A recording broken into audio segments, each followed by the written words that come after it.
we've been receiving a lot of expressions of sympathy and prayers from so many people. It's very beautiful and very encouraging. So thank you.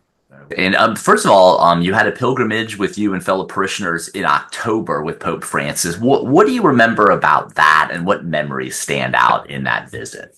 Well, there's always with those kind of events some uncertainty about how it's going to unfold. But in each case, and certainly for me, because being there as the bishop who represented the whole group that was there during the general audience, I knew that I'd be able to go and greet the Holy Father personally before he had a larger encounter with the rest of the pilgrimage group.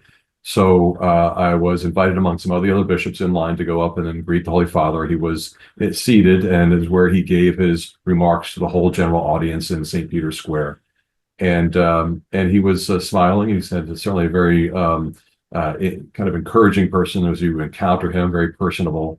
And as I approached him, I know his first language is not English, it's Spanish, but I know he's able to engage in some conversation in English as well. So I did speak to him in English, since Spanish is not my first language, and I had expressed to him gratitude for the recognition of one of our churches out of Roanoke to be elevated to as recognized as a basilica, and the Basilica of St. Andrew. And wanted to express that personal gratitude to him as a representative of all the people of the Diocese of Richmond for that recognition, because it's a special connection that church now has to the Holy Father, because those recognitions only come from him and from the Holy See. And it also becomes a pilgrimage spot that in some ways reflects in images the pilgrimage locations in Rome and other places throughout the world. So I was able to greet him. He smiled, and his response was to please pray for me, he said. And I assured him that I certainly would do and continue to do so in gratitude for his own devoted care for the church. Was that the first time that you had ever met Pope Francis? No, I've met him a couple other occasions. The first occasion was when he came to Washington to make a pastoral visit to DC and other parts of the country in 2015. I was able to greet him there, and a couple different occasions during that visit, extended visit, and was there for Mass as he celebrated that at the Basilica of the National Shrine of the Immaculate Conception in Washington, out on the East Portico there, facing out to Catholic University. And so those greetings were also pleasant. He is someone who is always friendly, and someone who doesn't kind of put on airs, and he's very approachable as a person, and that comes through no matter what. Maybe it might be the distance because of language and the inability to communicate directly. So that was the first one. The second one was a visit for what's called the Ad Limina, which is every 5 years, a bishop with some other representatives from the diocese go to Rome to present a report on the activities and work of the church locally. And there's an occasion to greet him. And what I did is I brought to him a gift on that occasion of a book we had published on the history of this diocese, and a little short history of all the parishes of the diocese. And I presented it as a gift to him on that occasion, introduced him to some of the other clergy from the diocese who were present with us. And he spoke in Spanish at that time and was grateful for that. We also gave him a little, it was a replica of the original decree that established the diocese, because it was all in the context of our 200th anniversary as a diocese. So that was, again, very pleasant, a little bit more involved in terms of the interaction back and forth. But it was in the occasion or in the context of being able to bring a report of the work and life and activity of the diocese to him and to all those who represent him around at the Holy See. And I know you all had a mass today. How was that, and what things might be planned in the days ahead here for the diocese in Richmond for the state of Virginia? Well, we had a mass that was called together for rather short notice, as we heard the news earlier today, and I wasn't sure how many might attend because there's not every day a 12 noon mass at the cathedral, but because of the word getting out, and then we sent some indication through social media of the fact that we're going to have a mass. It was a mass to pray for his soul and for his the happy repose of him in heaven, and in gratitude for his own devoted service to the church. So there was a good gathering of our parishioners from throughout the diocese who attended for that.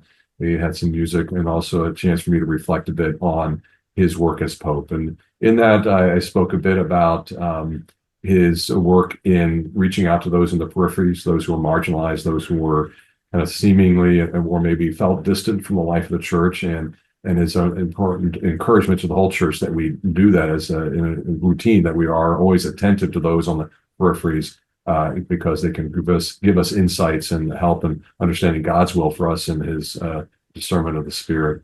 So that was one area I spoke about a little bit. The other was in comparison to some of the other popes who went before him, who maybe had more emphasis on sacramental life or on teaching, where his emphasis is very much on the pastoral care and emphasizing the message of mercy that God offers to each of us, the mercy that we each need as human beings, as weak and flawed and sinful, and that we're grateful we're able to draw close to the Lord. And I think he gives an example of that just of his own person. He gave an example of that as he encountered people around him.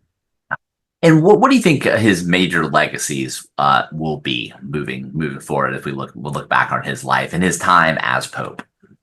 I think it will be his approach towards how the church, how we accompany one another in faith, in the synodality, his most recent efforts of the church, which is to help give a template for how it is that we reflect together, how do we accompany one another, how do we discern the call of the Holy Spirit, and to the direction that we take as a church when it comes to responding to pastoral needs, challenges, difficulties that we encounter as a people or as a community.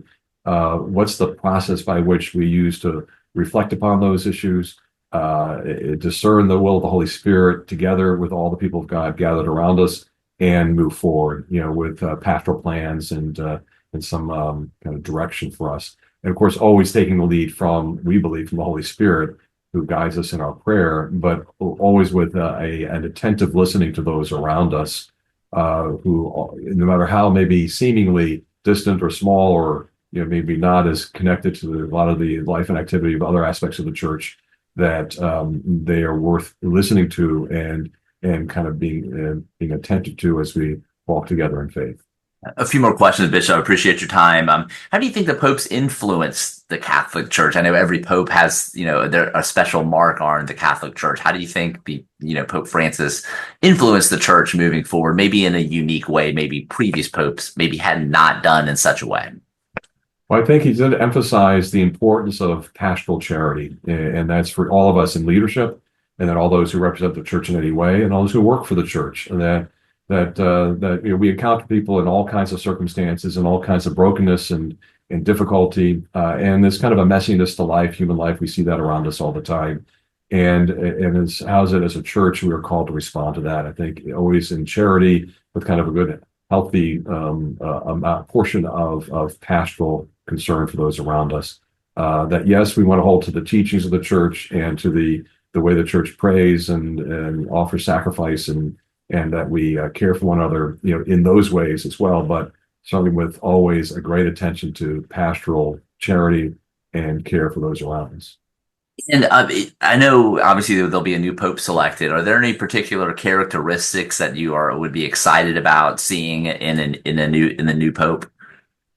Well, it's kind of hard to say right now, because I'd be open to anyone who is kind of discerned as being brought forward for leadership. There is certainly all kinds of needs in the church that are there all the time. And the core, of course, mission of the church is to teach, to call people to holiness, and to reach out to those in need and charity. And that's the heart of all we do and what we're called to function and express as a church. So I think any pope's going to really hold those up and lift those up, maybe some aspect more emphasized than others, and in their own teaching. And so I think, the church always needs and appreciates and it benefits from that pastoral leadership from our Holy Father. It gives us a symbol of and also an expression of our communion that we share with one another as a church.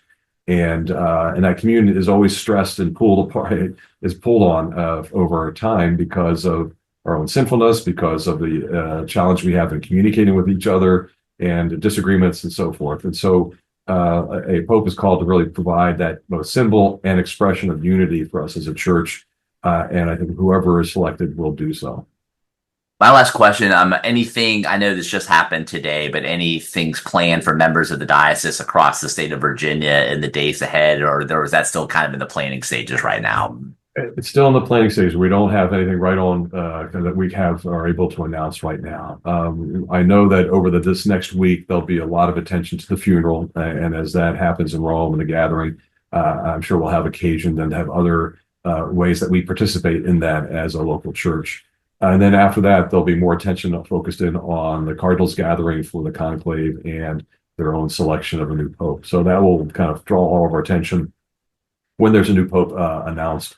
We'll have a chance also to celebrate that inauguration of that event and to pray for him who begins leadership with a new pontificate. But right now, I think we're going to be concentrating on praying for our Holy Father, Pope Francis, as he's passed from this life, that he might be rewarded for his good work and his charity and his devotion.